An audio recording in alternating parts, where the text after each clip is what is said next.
ओडिशा कनिष्ठ शिक्षक निजुक्तिर मामला गोटे ड्रामा भाया चलती बर्तमान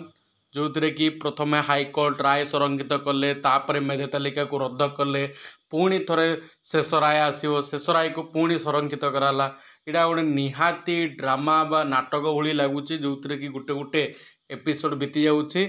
29 तारीख में हाईकोर्टर जो राय आसला से तुमको स्पष्ट भाव में कहीदेपी चाहे जे कौन सबू प्रोसेस होती कौन सब घटना घटी तेणु भिडटी को निहाती शेष पर्यटन देखूँ चैनल को जदि प्रथम थर आस पे तेज चैनल को निहाती सब्सक्राइब करूँ और पाखे बेल आइकन को प्रेस कर दिंतु। देखो 20,000 कनिष्ठ शिक्षक निजुक्ति बद को नहीं हाईकोर्ट में रुजु रिट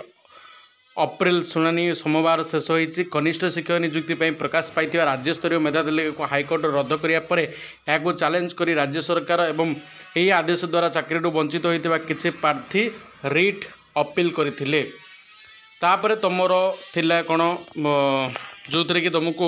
सोमवार यही मामलें प्रतिपक्ष जुक्ति उपस्थापन करते मुख्य विचारपति जस्टिस चक्रधर शरण सिंह एवं जस्टिस MS रमण को नहीं गठित खंडपीठ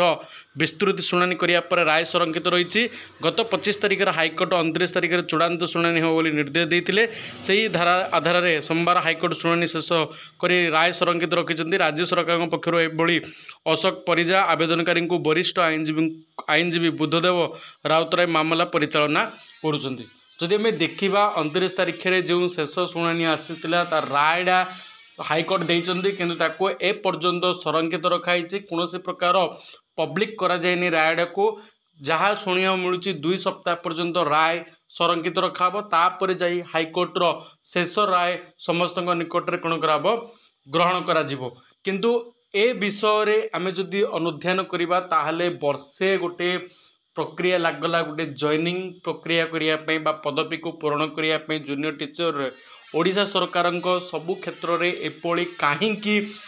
अनियमित देखा जाउछि सेटा बहुत बड़ प्रश्न तुम मैंने जदि मो कथार एकमत ताहले निहाती वीडियो को लाइक करिवो और चैनल को सब्सक्राइब करके पाखरे बेल आइकन को प्रेस करिवो।